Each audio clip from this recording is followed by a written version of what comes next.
Hey everybody, welcome to the Cannabis Kitchen. Today we're going to be making like a barbecue baked potato thing.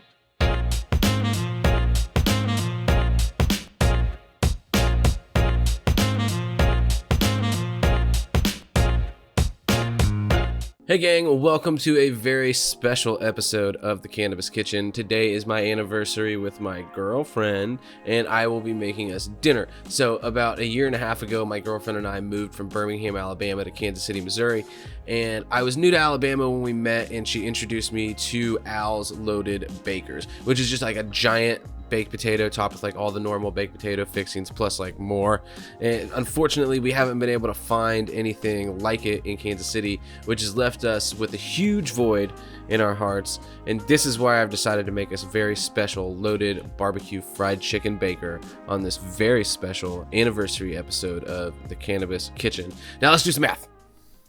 To infuse this starchy masterpiece, we are going to use an infused sugar, which we'll make into brown sugar for barbecue sauce, and then we're going to top the loaded baked potato off with that barbecue sauce. You'll see it's a big giant thing, so we're going to be sharing one baked potato. We're going to be making a barbecue sauce recipe that will make 3 cups of sauce. We will be using 1 cup of sauce on the baker, and so we've decided to go for about 25 milligrams for each of us, which means that we're going to need 50 milligrams of THC total in that 1 cup of sauce, which also means that we need 150 milligrams of THC in total for the recipe. So I'm going to be using a tincture that I've made that contains 100 milligrams of THC per milliliter, so I'll be using 1.5 milliliters for this recipe.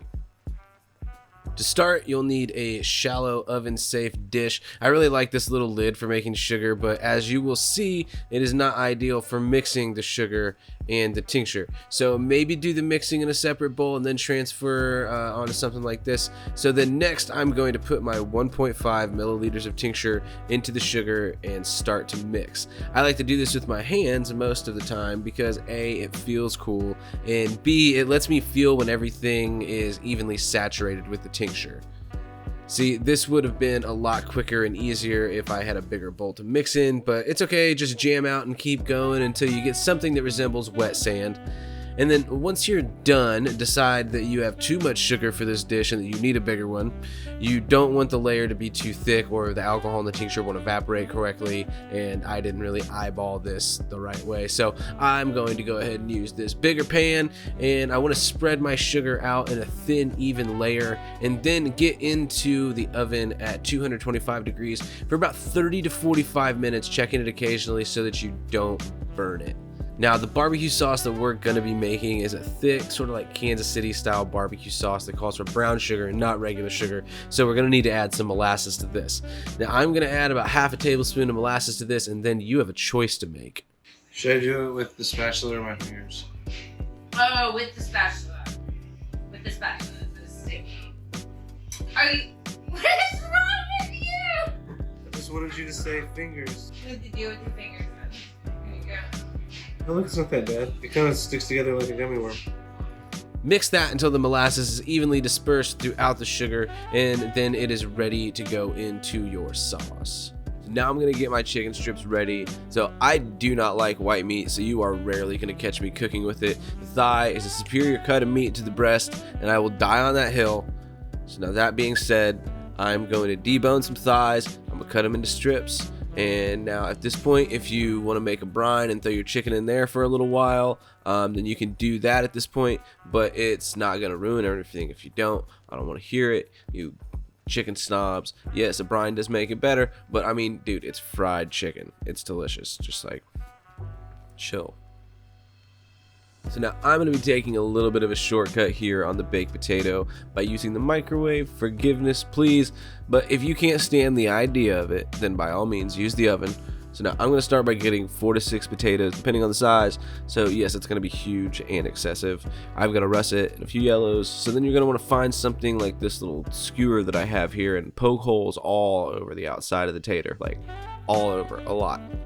And then after that, you're going to get a considerable amount of butter soft and into a bowl, and then give all of the taters a nice lather on the outside and let all those holes soak up that butter.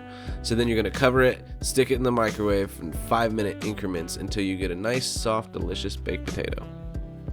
Now it's time to make the sauce. So I'm gonna put about 1 cup of ketchup and 1 cup of water into a pot, 1/3 of a cup of apple cider vinegar, and then I'm gonna add my 1/2 cup of brown sugar that we made, 1/2 of a chopped onion, and 2 cloves of garlic, which I probably should have sauteed a little before, but it's gonna be fine. And then add 1 tablespoon of molasses, and then realize that you didn't push record when you were adding the spices, which are celery salt, smoked paprika, chili powder, cayenne, black pepper, and oregano. Around like 1/2 to a tablespoon's worth each. Like, I don't know, feel it out, see what you think. Spices should be to your taste anyway. So when you hit something that you're like, that's really good, then it's probably perfect at that point, right? So then heat that on medium until it begins to simmer, and then reduce to a low heat, and then keep it there for about 10 minutes so it'll thicken. Stir it occasionally, but not a lot. To bread my chicken, I like to do a flour and an egg mix. So I start by lightly beating 1 egg in a bowl for a wash, and then I make a flour mixture with about 2 cups of flour and a tablespoon or 2 each of salt, black pepper, cayenne pepper, oregano, paprika, garlic, and onion powder. And then if you want to throw a little bit of MSG in there too, that never hurt anybody. Like, literally, it never hurt anybody at all. It's fine, throw it in, and it's awesome. It's so good.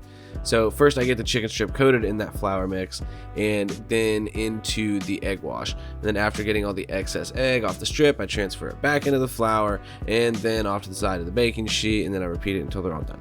So next, in a deep cast iron pan, I'll get about 1/4 to 1/2 inch of peanut oil up to around 375 degrees Fahrenheit, or about 191 degrees Celsius for the rest of you. And then I'm gonna fry my chicken for around 8 minutes, or until the internal temperature is 165 degrees Fahrenheit, or around 74 degrees Celsius. And no baked potato is gonna be complete without bacon bits. So into another cast iron pan, while my chicken's frying, I'm gonna add some, I don't have any strips of bacon, but I got these chunks of bacon and they're gonna do just fine. So while the bacon and the chicken cook, I'm gonna shred up some cheddar cheese to put over the top of it and throughout it. If I had to call it 1.5 cups, I don't know, just, you know, it's cheese, man. Do you like cheese or do you not like cheese? If you like cheese, then do some more. If you don't, then maybe don't do any. But, do some cheese. So now once the bacon and the chicken are done, we're going to take them over here, and then we're going to cut the chicken up into, like bite-size-ish pieces, somewhere around there, whatever you're comfortable with. It's your potato. It's your creation. You do what you want. I'm doing what I want. And then for the bacon, I'm going to do, again, what I want is some chunky bits. If you want them to be a little finer than that, then that's fine. But I'm looking for some chunky bits, and I found them. So now that I'm ready for the plating, I'm going to cut the potatoes into half and then mash them into an even-ish layer. Like, surely there is an easier and more efficient way of doing this. But by this point in the evening, I had partaken in too many pre-meal antics to produce such a thought. Does it look anywhere close to right? Yeah, like, I don't know why you're smashing it up like anymore. Like, you're good. Okay. I told you I just scored it. Okay. And then you told me you were gonna just still smash it. So, like, it works, you fucking stoner. So now that we got that taken care of, I'm going to pour all the extra butter from the bowl onto the taters because it's my anniversary. And then I'm going to salt and pepper the taters and then get ready to build our castle of love. So I start off with a few initial dollops of sour cream throughout, and then a layer of cheese. Then I throw the chicken strips on there. Then I pour the cup of sauce and make sure it gets into all those crevices, help it out a little bit. Give it another layer of the rest of the cheese, a few more dollops of sour cream, our bacon bits, and then garnish it with some green onions and chives. And gang, that's it. There's nothing more to it. That's a happy anniversary.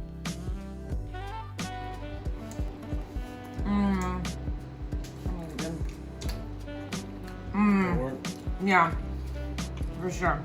So we have to eat all of the sauce, otherwise we won't get high. Oh no. I think I can handle that.